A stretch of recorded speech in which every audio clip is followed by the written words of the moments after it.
Assalamualaikum warahmatullahi wabarakatuh. Salam sejahtera untuk kita semua. Shalom, Om Swastiastu, salam kebajikan, Namo Buddhaya Rahayu. Perkenalkan, saya Abdul Muin Esos MSI, salah satu dosen di program studi Sosiologi Fakultas Ilmu Sosial dan Ilmu Politik Universitas Sawery Gading Makassar.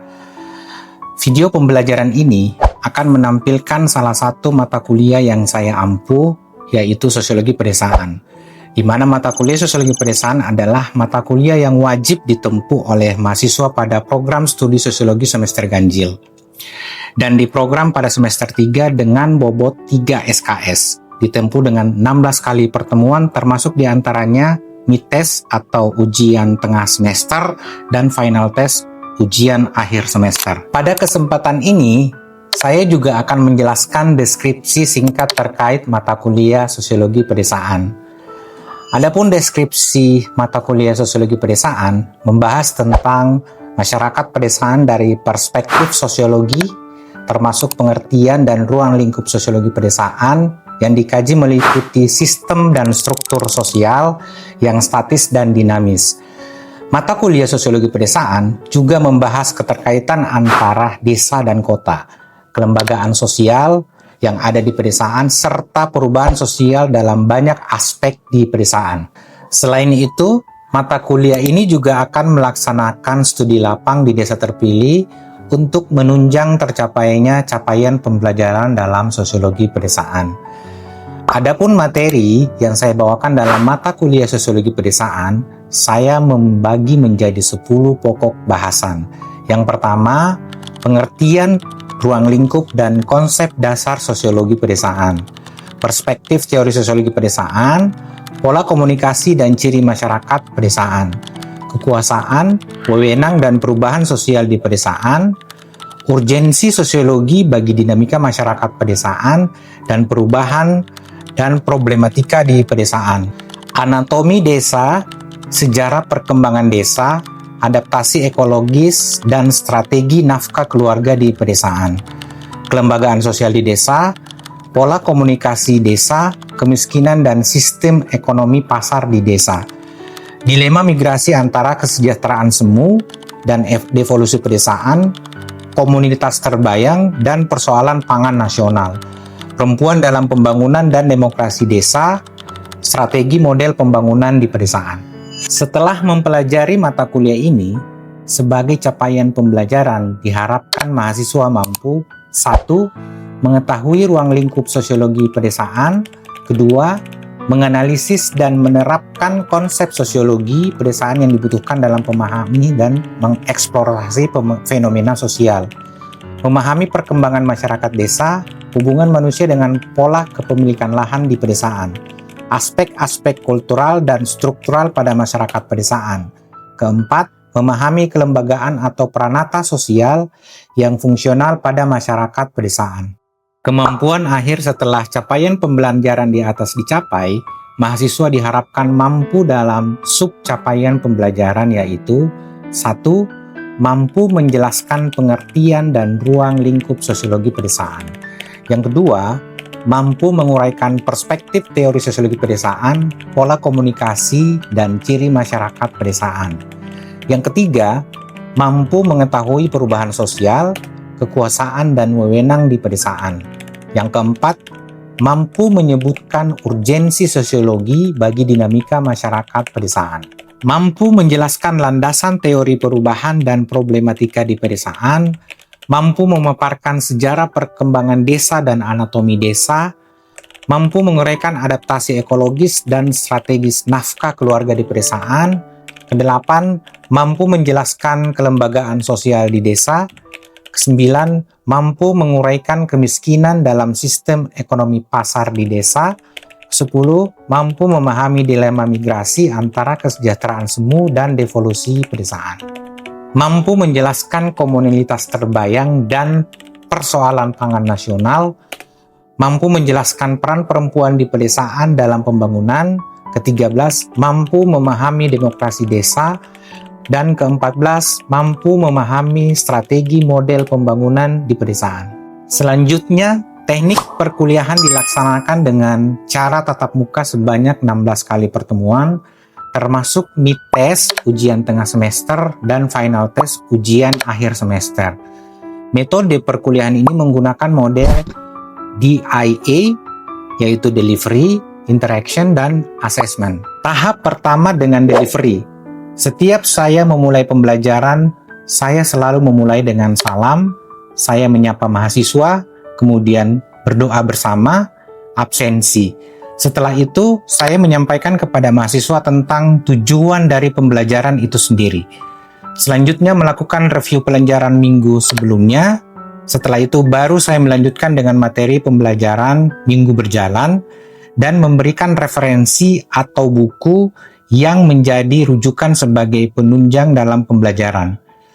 Penyampaian materi secara tatap muka dengan menggunakan slide PPT untuk membantu mahasiswa lebih fokus pada poin yang akan saya sampaikan. Saya juga meminta mencatat pokok-pokok materi yang saya sampaikan, kemudian saya menggunakan gambar dan ataupun video terkait dengan materi untuk lebih memberikan pemahaman yang mendalam. Mendiskusikan bahan ajar yang sudah saya sajikan. Di akhir tahap delivery, saya akan menyampaikan kesimpulan dan akan menyampaikan materi yang akan dibahas pada pertemuan berikutnya. Tahap interaction. Tahap ini saya selaku dosen membangun komunikasi dengan mahasiswa baik dalam bentuk diskusi interaktif, dalam hal ini tanya jawab, small group discussion, discovery learning, self-direction learning, responsi melalui Google Form atau Google Classroom dalam menyampaikan tugas yang saya berikan. Kemudian saya juga dalam tahap interaction ini akan melakukan pengabdian kepada masyarakat atau studi lapang. Sudah dibicarakan di awal kontrak belajar, sebelum pertemuan ke-6 sudah ada lokasi studi lapang. Selain itu, dalam kesepakatan kontrak belajar perkuliahan, salah satunya membuat wadah WA Group agar saya dan mahasiswa bisa memudahkan berinteraksi secara langsung materi di luar jadwal perkuliahan yang sudah diajarkan. Tahap asesmen. Dalam mata kuliah ini, saya melakukan evaluasi penilaian perkuliahan sesuai yang sudah disepakati dalam kontrak perkuliahan di awal dengan proporsi kehadiran dan keaktifan 30%, tugas individu, tugas kelompok dan persentase 20%, ujian tengah semester atau mid test itu 20%, dan ujian akhir semester atau final test 30%. Demikian deskripsi mata kuliah yang saya ampu. Selanjutnya, saya akan menunjukkan video pengajaran saya dalam kelas. Selamat menyaksikan. Assalamualaikum warahmatullahi wabarakatuh. Waalaikumsalam warahmatullahi wabarakatuh. Gimana kabarnya hari ini? Teman-teman semua? Baik ya. Ini kita akan coba masuk ke pertemuan kedua untuk mata kuliah Sosiologi Pedesaan. Tapi sebelum kita mulai, seperti biasa, ketua kelas tolong dipimpin dulu berdoa. Sebelum kita memulai kegiatan pada hari ini, marilah kita membaca doa. Ada dua sepertinya yang tidak hadir karena sakit. Tapi ini semua yang tidak sakit semua hadir hari ini. Alhamdulillah ya semuanya ya. Pertemuan kedua terkait dengan perspektif teori sosiologi pedesaan, kemudian pola komunikasi dan ciri masyarakat di pedesaan. Kita akan coba untuk mereview pertemuan pertama kemarin. Pertemuan pertama kemarin kan kita sudah belajar terkait dengan pengertian ruang lingkup dan konsep dasar sosiologi pedesaan. Satu orang ada yang bisa bantu saya untuk bisa menjelaskan seperti apa tuh pengertian sosiologi? Masyarakat yang hidupnya bertumpu pada pertanian sebagai mata pencaharian utama. Ciri yang disorot itu seperti populasi yang jarang, interaksi langsung, hubungan kekeluargaan yang kuat, dan konsep sosial itu. Oke, terima kasih. Ada lagi enggak? Oke, silakan. Teori sosial kantor diartikan sebagai studi tentang struktur sosial, lembaga sosial, serta proses sosial masyarakat desa di Indonesia. Jadi itu tadi kita coba mereview terkait dengan pengertian sosiologi pedesaan. Saya coba mengulang sedikit untuk pertemuan minggu kemarin bahwa kalau kita bicara soal sosiologi pedesaan, maka sebetulnya itu cabang sosiologi yang membahas kehidupan sosial, interaksi struktur dan pemahaman masyarakat di wilayah pedesaan. Jadi kalau kita lihat sosiologi pedesaan ini sebetulnya bukan seperti yang saya sudah sebutkan di minggu kemarin ya, bahwa ini tuh bukan ilmu baru, tetapi sosiologi pedesaan itu berkembang di Amerika sana itu sejak tahun 1908. Jadi memang sudah sangat tua. Jadi seharusnya sosiologi pedesaan ini juga bisa menjadi mata kuliah yang memang benar-benar bisa kita pahami secara komprehensif. Pada prinsipnya sosiologi pedesaan ini adalah ya semua membedah dari membedah tuntas soal bagaimana pola hidup, bagaimana lembaga kemasyarakatan yang ada di pedesaan, dan selanjutnya. Minggu kemarin juga kita sudah coba berbicara tentang ruang lingkup sosiologi pedesaan. Jadi itu tadi ruang lingkup sosiologi pedesaan sebetulnya banyak sekali ya. Jadi yang kayak minggu lalu juga saya sudah sebutkan itu ada 9 sebetulnya kalau kalian bisa flashback ke minggu kemarin. Ruang lingkup sosiologi pedesaan itu kita bicara soal struktur sosial masyarakat desa, kita juga bicara soal lembaga dan institusi sosial di desa, ya, seperti yang tadi sudah dijelaskan salah satu temannya. Kemudian kita juga bicara soal proses sosial di desa, kita juga bicara soal pola mata pencaharian dan ekonomi di pedesaan. Kalau saya tidak salah minggu kemarin juga kita sudah bicara soal, ketika kita bicara soal ruang lingkup sosiologi pedesaan, berarti kan kita bicara soal kebudayaan dan nilai-nilai desa ya, seperti itu minggu kemarin.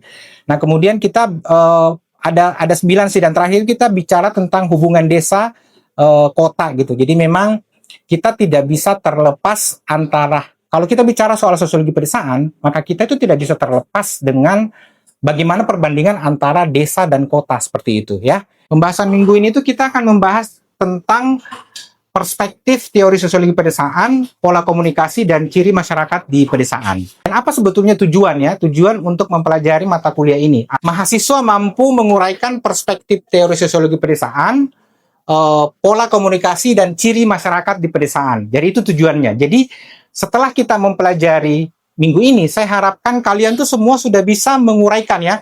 Kalian tuh sudah bisa menguraikan terkait dengan perspektif teori sosiologi pedesaan.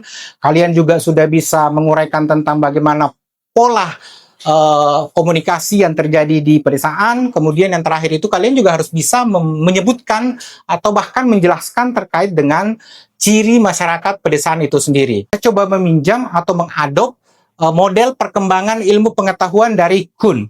Ada yang pernah dengar Kuhn? Yang pertama kata Kuhn, itu setiap ilmu pengetahuan, teori itu didasari dengan ada yang disebut dengan normal science. Normal science artinya itu adalah setiap teori ini, ya tahap pertama ini, setiap teori itu bisa menjelaskan fenomena-fenomena secara real yang terjadi di masyarakat. Normal artinya apa ya? Masih digunakan sebagai pisau analisis untuk menganalisis persoalan-persoalan yang terjadi di masyarakat pedesaan. Setelah teori atau paradigma secara sains normal, ada yang disebut sebagai pertentangan pemikiran atau anomalis. Anomalis itu berarti ilmu pengetahuan di masyarakat itu sudah mulai di fenomena A, itu sudah tidak sepakat dengan fenomena B. Ya, jadi seperti itu. Jadi teori itu seperti itu. Dia akan mengalami yang namanya tahap anomalis. Ketiga, ada namanya krisis. Krisis itu adalah terjadi degradasi. Apa namanya degradasi itu? Ya, ilmu pengetahuan itu sudah tidak visible, sudah tidak bisa digunakan untuk menganalisis persoalan-persoalan yang terjadi di masyarakat. Itu revolusi, perubahan secara menyeluruh. Jadi ilmu pengetahuan itu tidak lagi dalam tahap pertentangan, tetapi kita sudah ada di tahap bagaimana ilmu pengetahuan itu diganti sampai akar-akarnya. Bagus sekali pertanyaannya, apakah memang dalam tahap Kuhn yang setelah krisis itu, revolusi itu, apakah memang muncul benar-benar teori baru? Saya jawab, iya. Perkembangan ilmu pengetahuan dari Kuhn ini kan ada beberapa tahap ya. Tapi revolusi ini bisa jadi memang benar-benar muncul teori baru. Baru ini bukan benar-benar baru dalam arti menghilangkan seluruh teori atau paradigma yang ada sebelumnya, tetapi bisa jadi itu penyempurnaan dari teori atau paradigma sebelumnya. Sekarang kita akan bicara soal perspektif teori sosiologi pedesaan. Kalau tadi itu saya coba menjelaskan sedikit terkait dengan seperti apa sih sebetulnya perspektif teori sosiologi pedesaan itu, apakah memang stagnan atau memang ada mengalami proses perubahan atau seperti apa? Nah ini saya coba masuk ke sini supaya kalian lebih paham. Ini digunakan untuk melihat dan menerangkan realitas masyarakat. Ada 3 perspektif sebetulnya yang utama. Gitu. Ada 2 tambahan yang sering dipakai sampai sekarang. In total perspektif teori sosiologi pedesaan itu ada 5. Pertama, ada yang kita sebut sebagai fungsional struktural. Tokoh dari fungsional struktural ini itu ada 3 sebetulnya yang sering kita lihat di buku, di literatur terkait dengan fungsional struktural ini ada yang kita sebut dengan Talcott Parsons gitu ya. Kemudian ada Robert King Merton, kemudian ada Sujono Sukanto. Nah, sebetulnya ketiga ahli ini tuh sebenarnya sudah meng-summarize. Lihat bahwa dalam desa itu sistem yang saling menyambung itu biar seimbang. Setiap hal yang ada di pedesaan itu punya fungsi. Kalau salah satu dari subsistem itu sakit, apakah yang lain menjadi sakit? Ya, pasti sakit juga. Misalnya, tanganmu sakit, apakah yang lain merasa sakit? Ya pasti sakit. Ya seperti itu juga di sini. Kedua, ya ada yang kita sebut sebagai konflik. Perspektif konflik ini di dalam teori sosiologi pedesaan itu memang melihat bahwa segala sesuatu itu adalah potensi konflik di dalamnya. Misalnya, pemilik tanah dengan buruh tani itu selalu berkonflik gitu. Ada tengkulak dengan petani itu selalu berkonflik. Kemudian ada pemodal dengan warga itu selalu berkonflik. Kenapa harus berkonflik? Supaya sistem atau perspektif teori sosiologi pedesaan ini benar-benar bisa terjaga gitu. Ya, Anda mungkin menganggap bahwa konflik itu adalah sesuatu yang negatif gitu. Tapi seyogianya konflik itu sebetulnya adalah bagaimana bisa menyatukan gitu ya. Jadi kalau misalnya pemilik tanah dengan buruh tani, kalau tidak ada konflik ini, mungkin pemilik tanah bisa biasa-biasa saja hubungan antara pemilik tanah dan pemilik tanah. Jadi untuk konflik ini fokus utamanya adalah ketimpangan dan kekuasaan. Ketiga, ada namanya perspektif interaksionisme simbolik. Nah, ada tokohnya juga. Tokoh-tokoh yang ada di interaksionisme simbolik ini ada George Herbert Mead, ada Herbert Blumer. Desa ini menurut penganut interaksionisme simbolik, desa itu dimaknai lewat interaksi sehari-hari. Kalau ada sawah di pedesaan, itu sudah hidup. Itu simbol sebetulnya. Kenapa kita bilang semua interaksi yang ada di pedesaan itu selalu ditandai dengan simbol. Balai desa misalnya. Balai desa itu disimbolkan sebagai simbol sebagai kekuasaan, bagi balai desa kayak gitu. Jadi orang yang ada di balai desa, nah itu sebetulnya ya dianggap bahwa mereka punya kekuasaan. Gitu ya. Jadi untuk interaksionisme simbolik ini fokus utamanya adalah makna dan interaksi, kemudian melihat desa itu sebagai jaringan simbol. Yang keempat itu ada namanya ekologi manusia. Kita bicara soal ekologi manusia, fokus utamanya itu adalah manusia dan lingkungan itu melihat desa itu dari adaptasi alam. Yang terakhir, terkait dengan perspektif teori sosiologi pedesaan itu, ada yang kita sebut sebagai ketergantungan dan ekonomi politik. Gimana desa itu posisinya sebagai penyuplai bahan baku murah. Jadi misalnya padi, sayur, apa segala macam. Menurut perspektif ketergantungan dan ekonomi politik ini tuh, semua itu kalau mau dapat murah, jadi desa. Fokus utama dari ketergantungan dan ekonomi politik itu adalah ekonomi politik global melihat desa sebagai pinggiran yang dieksploitasi kayak gitu ya. Nah, sampai sini saya sudah bahas terkait dengan perspektif teori sosiologi pedesaan. Ada yang mau bertanya enggak? Ya, silakan. Bisa dijelaskan. Oh, iya. Fokus utama dari fungsional struktural itu adalah keteraturan dan stabilitas. Kenapa keteraturan dan stabilitas? Karena fungsinya itu dari fungsional struktural ini sebenarnya adalah menjaga kohesi sosial. Contoh, ini saya coba contohkan di zaman saya ketika saya menjadi mahasiswa, itu antara teknik dan sospol itu sering tawuran. Dengan tawuran itu sebetulnya itu bisa mempererat kohesi sosial antara mahasiswa sospol dengan mahasiswa teknik. Kalau tidak ada itu, kohesi sosial biasa-biasa saja. Contohnya seperti itu. Nah, makanya saya bilang di sini bahwa fokus utamanya itu adalah keteraturan dan stabilitas. Kalau tidak ada keteraturan dan stabilitas, maka secara fungsi dari struktural ini tidak akan berfungsi dengan baik. Kita akan masuk ke pola komunikasi di pedesaan. Artinya, pola komunikasi di pedesaan itu adalah cara orang desa saling bertukar informasi, cara orang desa untuk bertukar ide, kemudian cara orang desa untuk bertukar perasaan. Cirinya itu pasti beda dengan masyarakat kota ya, karena kalau di desa itu ya komunitasnya pasti kecil, hubungannya dekat dan masih kental dengan budaya. Kayak gitu ya pola komunikasi di pedesaan. Yang pertama itu adalah pola komunikasi yang kita sebut sebagai primer. Primer itu face to face, primer itu tatap muka. Cirinya itu ya kita berkomunikasinya secara langsung. Jadi tidak ada perantara sebetulnya. Ini yang kita maksud sebagai pola komunikasi primer. Kemudian misalnya petani pada saat istirahat itu ngobrol masalah bagaimana hama, bagaimana pupuk, harga pupuk. Nah itu langsung sebetulnya. Ya, jadi tidak ada perantara. Beda dengan kota. Kadang-kadang tuh kota tuh ada asistennya lah, ada apalah gitu. Tapi kalau di desa pola komunikasi itu yang kita sebut sebagai primer itu adalah ya langsung face to face seperti itu. Yang kedua, ini pola komunikasi ada yang kita sebut sebagai kelompok atau gotong royong. Ya, kelompok atau gotong royong. Kuncinya itu tujuan sama. Ya, jadi pola komunikasi yang kita sebut sebagai kelompok gotong royong itu adalah cirinya itu komunikasi dalam kelompok kecil punya tujuan sama. Di mana seorang petani atau para petani itu rapat misalnya untuk membahas kapan misalnya mau menanam gitu kan ya. Itu tidak ada yang beda, tetapi mereka sudah mengobrolkan itu. Berikutnya, ada yang kita sebut sebagai pola komunikasi vertikal. Nah, kalau pola komunikasi vertikal itu kan hierarki ya. Ada top down. Top down itu misalnya dari pengumuman dari Tua Masjid yang mengumumkan siapa? Pak Desa misalnya, atau Pak Imam misalnya. Nah, itu top down namanya. Ya, top down itu artinya dari atas kemudian mengkomunikasikan ke bawah. Kayak gitu. Tapi jangan salah, di vertikal juga kita kenal namanya bottom up gitu. Bottom up itu adalah dari bawah ke atas gitu. Misalnya warga yang lapor ke RT RW gitu mengenai jalan yang rusak misalnya. Kalau kita bicara soal pola komunikasi vertikal ini tuh di desa itu memang bertingkat seperti itu. Tapi bertingkatnya itu tidak harus selalu top down atau harus selalu bottom up, tetapi memang mengadop keduanya. Kemudian berikutnya horizontal, artinya pola hubungan itu sejajar. Desa dan desa itu sejajar. Misalnya ada kelompok tani dari Pangkep ke Takalar. Nah, itu kan sejajar kan ya. Jadi tidak ada yang lebih tinggi. Nah, pola komunikasi itu yang sering dilakukan untuk bagaimana peran misalnya di desa untuk bisa meningkatkan daya beli dari masyarakat pedesaan itu sendiri. Nah, terakhir ada yang kita sebut sebagai pola komunikasi yang memang modern. Nah, modern ini ya cirinya itu pakai media, tetapi yang diobrolkan itu contoh di grup WA misalnya. Yang ada di grup WA itu walaupun sudah modern, yang modern itu sebetulnya adalah wadahnya. Tapi yang diobrolkan di situ bukan modern. Ya paling di situ ngomong soal bagaimana harga pupuk, bagaimana harga benih, seperti itu.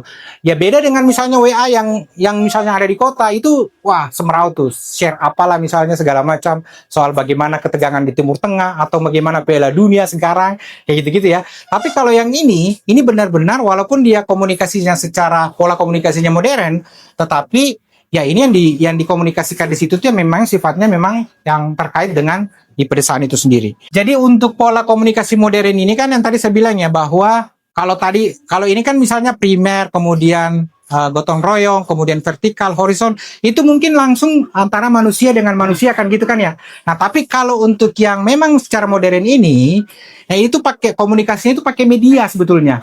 Pakai media ya. Pakai media itu, tetapi yang saya bilang tadi, mereka obrolkan atau isi dari media tadi itu, contoh misalnya WA group gitu, WA group di satu desa misalnya. Itu tuh yang mereka obrolkan ya misalnya cara membasmi hama wereng, bagaimana cara menanam yang baik. Artinya begini, pola komunikasi modern di pedesaan itu lebih kepada bagaimana wadah yang digunakan sebetulnya. Wadahnya apa? WhatsApp kan harusnya masuk kategori modern ya. Kalau dulu kan beda sekali kalau kita misalnya primer tadi, yang saya bilang tadi. Primer itu lebih ke secara personal gitu. Jadi langsung face to face gitu, ngomong secara. Tapi kalau ini sudah pakai wadah. Pokok bahasan yang selanjutnya, ini yang terakhir, pokok bahasannya terkait dengan ciri masyarakat di pedesaan. Ciri masyarakat di pedesaan itu, ya tentu mungkin harusnya kalian sudah paham ya.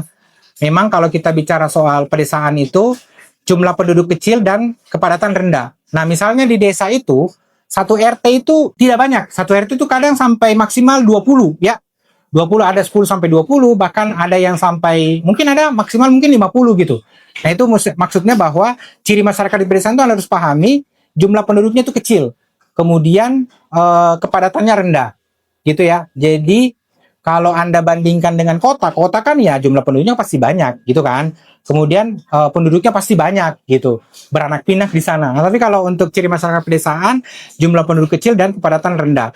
Kemudian yang kedua, tentu Anda pasti tahu kalau untuk ciri masyarakat pedesaan itu kan ada mata pencaharian utamanya itu pasti sektor pertanian. Pencaharian utamanya itu sektor agraris. Kita bicara persentase ya, tetapi ya memang tidak bisa dipungkiri di pedesaan ada PNS juga, di luar agraris juga, tetapi memang ciri masyarakat pedesaan itu adalah mata pencaharian utamanya pasti agraris, pasti mereka bertani, pasti mereka berkebun, gitu ya. Kemudian yang ketiga itu ada yang kita sebut sebagai homogenitas tinggi, kayak suku, agama, itu relatif sama. Jadi, atau Anda silahkan saja Anda mungkin misalnya langsung cut di saya kalau Anda, Pak, saya pernah menemukan satu desa di mana desa itu homogenitasnya tidak tinggi.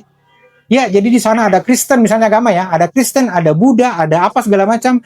Tapi kalau secara umum ciri masyarakat pedesaan dari sisi homogenitas tinggi itu memang dari agama itu relatif sama kayak gitu ya. Kemudian nilai-nilainya juga sama, pekerjaannya sama, jadi hampir semua sama gitu. Jadi tidak tinggi homogenitasnya. Yang keempat itu kita ciri masyarakat pedesaan itu adalah interaksi sosial primer dan akrab. Semua itu saling kenal gitu ya, akrab mereka, saling kenal. Kalau di kota Anda mungkin misalnya tanya di tetangga, kadang Anda tidak tahu namanya, benar nggak?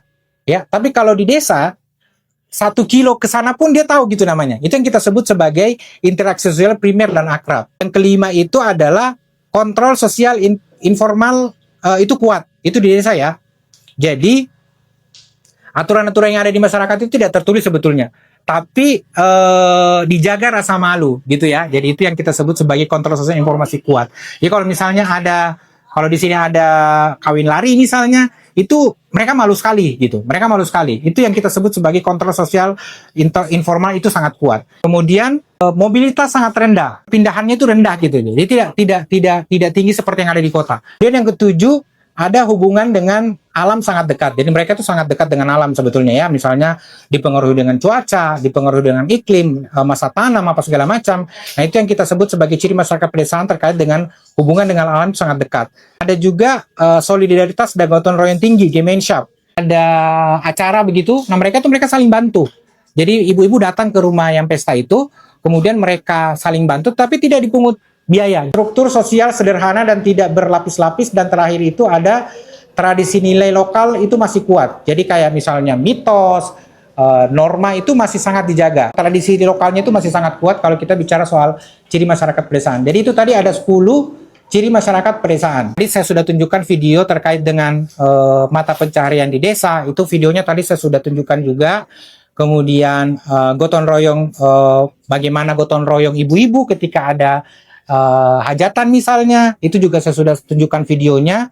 Kemudian gotong royong membersihkan lingkungan, itu semua saya sudah tunjukkan videonya. Apa tujuannya? Supaya kalian itu benar-benar paham sebetulnya dengan materi yang kita bahas per hari ini. Minggu depan itu kita akan bahas terkait dengan perubahan sosial, kekuasaan, dan wewenang di pedesaan. Itu ya. Oke? Nah, sebelum kita tutup, ini kita mau simpulkan. Sebelum saya kasih kesimpulannya, ada yang mau bantu saya dulu? Yaitu karena tarif menarik yang kepentingan dan kekuasaan di desa pada kelas pemilik tanah pensiun tani yang pula petani.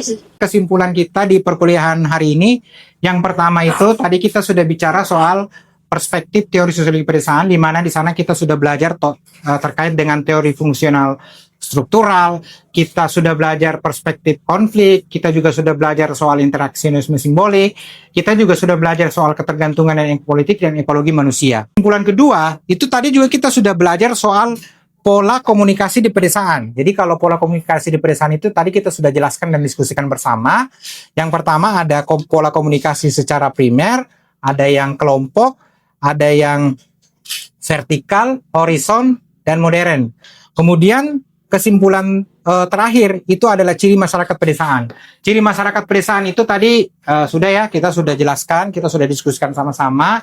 Di sana ada penduduk kecil, kemudian mata pencahariannya agraris, kemudian homogenitas tinggi, interaksi sosial, sampai kepada tradisi itu masih kuat.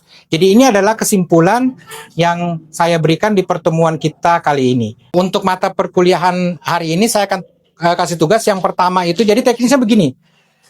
Kalian pertama itu buat satu analisa terkait dengan perspektif teori sosiologi pedesaan dan ciri masyarakat desa berdasarkan asal desa Anda masing-masing. Anda itu pertama harus bisa menganalisis terkait perspektif teori sosiologi pedesaan dan ciri masyarakat pedesaan. Itu dari desa Anda ya. Kedua, Anda dari step pertama tadi, Anda harus bisa mengaitkan teori dan ahli yang digunakan sebagai pisau analisis dari step pertama tadi. Sebelum kita masuk ke pertemuan minggu depan, 2 hari sebelum kita pertemuan itu, semua sudah harus terupload di Google Classroom. Linknya sudah saya share pada saat kontrak pembelajaran di awal. Jelas ya? Terima kasih semuanya untuk hari ini. Mudah-mudahan perkuliahan kita bisa memberikan hasanah baru kepada kalian untuk bisa benar-benar memahami apa yang sudah kita pelajari bersama. Sekian, Assalamualaikum warahmatullahi wabarakatuh.